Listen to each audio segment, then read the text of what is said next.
Canal Street's a street that shows both sides of New York these days. The good side, and then the latest side. So come with me as I take a walk along Canal Street in Lower Manhattan in June of 2020. Okay, we're walking north of Baxter Street next to the White Street Jail, named after the street that used to cut through here. And there's a lot of restaurants on this street. They're all closed now. Some are boarded up.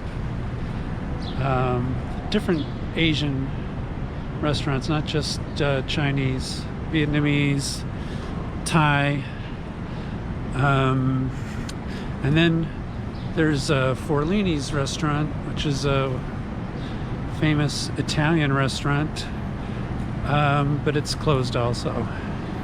But when they're all reopened, it's a really active street, busy street, and even Elvis Duran likes to go to Forlini's. It's one of his favorite hangouts. By the way, when talking about Forlini's and Elvis Duran, who is Elvis Duran? He's a nationally syndicated morning talk show host, and he has several million listeners every day in the US. So this is his hangout when he is back in Manhattan. So here we are at Canal Street. All the stores are closed, but there's a lot of jewelry stores and New York City gift type stores. And as we get further down the street, we're headed west now towards the Hudson River. We're still more on the east side. There'll be a lot more boarded up stores. It's a very noisy street typically, a lot of truck traffic coming through, headed for the Manhattan Bridge or the West Side Highway. And it's no different really now. I mean, the restaurants and stores are mostly closed, but traffic still flows. We're at the corner of Center Street and Canal.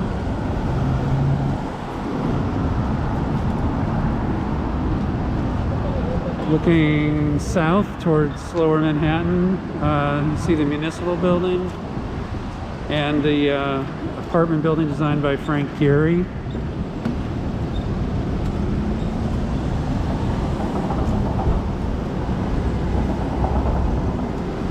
It's looking north. Little Italy is that way.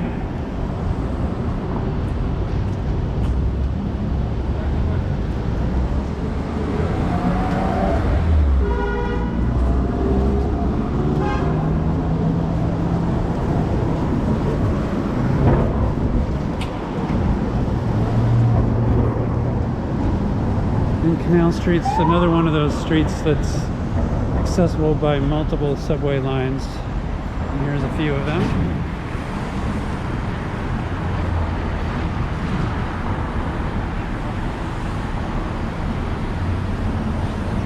It's a beautiful day in June 9th. It's supposed to get up to high 80s, 90 degrees Fahrenheit. So, but it's dry, so it's comfortable, as opposed to a lot of days in the summer in New York when it gets very humid and very uncomfortable. So now we're at Lafayette Street, and I'm actually crossing against the light, but it's possible these days when the traffic is lighter overall.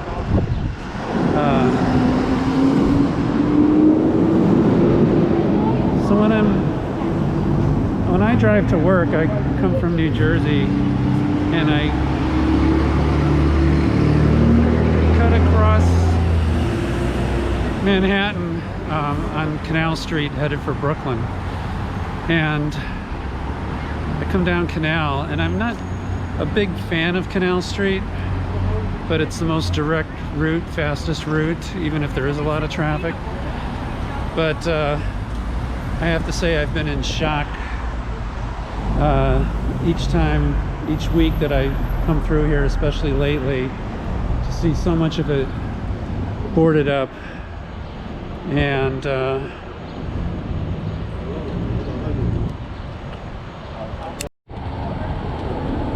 here's looking north up Broadway. Very quiet street these days. Amazing how little traffic there is. You have to watch out for one bicyclist, and that's about it. And but it sounds like New York. That's returning. That's a return to normal. I wish that wasn't part of the new normal. It's the old normal. But this is the center part of Canal Street. We're sort of leaving Chinatown, or we're on the outskirts of Chinatown. And you see some of the cast iron architecture, beautiful architecture. I'm taking my mask on and off as we go by people, so sometimes my voice is a little muffled. But I thought this was an interesting sign that they put on this store where it says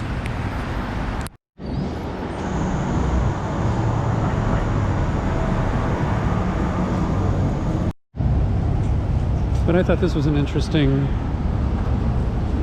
storefront here that is all boarded up, and in addition to all the graffiti, they've written "store empty" to really discourage anybody from wanting to break in. So hopefully that helps. Effective. Now, across the street is a store. We're at Mercer Street.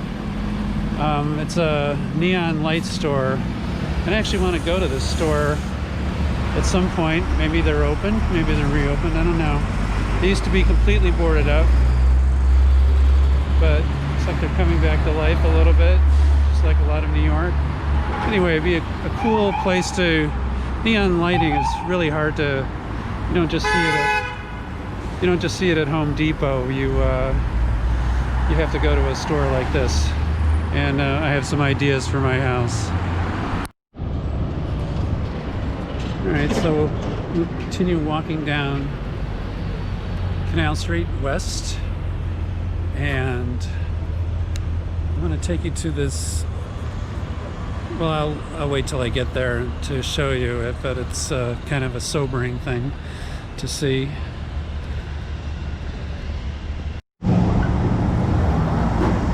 Always tough to film without any traffic, but this is Green Street leading into Soho. I feel like a tourist in my own city. I feel like I'm the only person who's walking around here with a camera.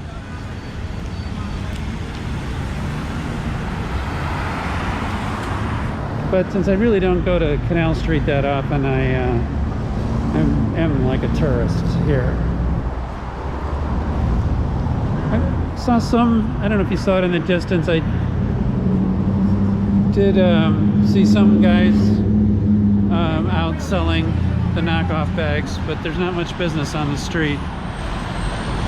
But that will probably improve for them over time. Now we're at Worcester Street, looking up north into Soho. And this is just what got me is there's a Sheraton hotel right here on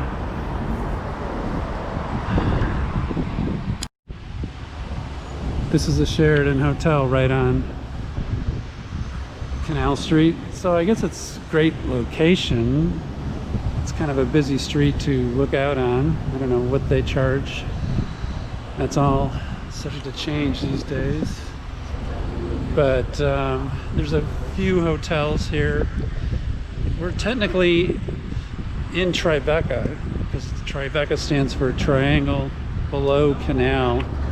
and it applies to the western side of Manhattan, not all the way over to the East River, but it's a whole cool area that I will show in a separate video. It deserves its own video, but it's, in my mind, it's the best neighborhood in New York. So, but this just gives you a flavor of Canal Street with a apparent life, but not really. I mean, it's traffic, but not the street business that there used to be. And this is West Broadway, leading to Soho. We'll just walk across the street to end the video. And it's also a whole separate video of Soho, which many of you probably heard in the news was hit hard by the looters, unfortunately. It's the coolest area in the city, right up there with Tribeca. So we'll take a look at that in a future video. And hopefully things are improving. So I will go back to my city bike, headed back east down Canal. Just wanted to give you a flavor. Here's another neon light store. That tends to be a thing in Manhattan. There's different areas of town that are districts, and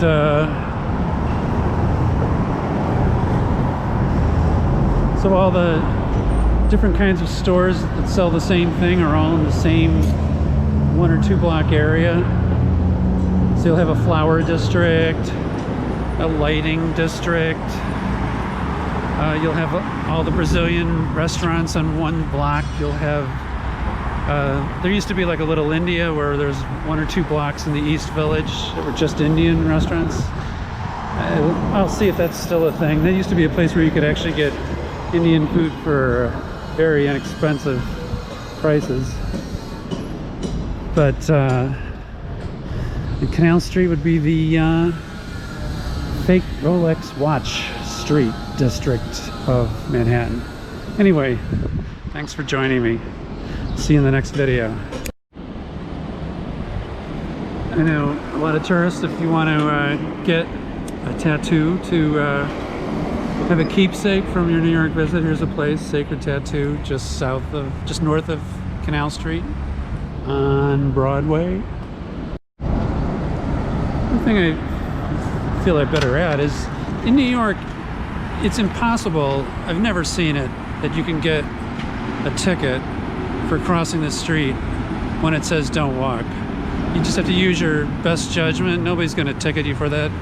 I actually have a friend who was ticketed once for doing that in LA, and I remember one time I was pulled over by a police officer in Seattle while I was walking along, and he asked me where I was from, and I said New York, and he goes, well, we don't cross against the light here in Seattle, but he didn't give me a ticket. But you're not going to get a ticket for jaywalking or crossing against the light in New York, but especially on a busy street like Canal Street, probably best to abide by the signs, especially when traffic gets back to normal.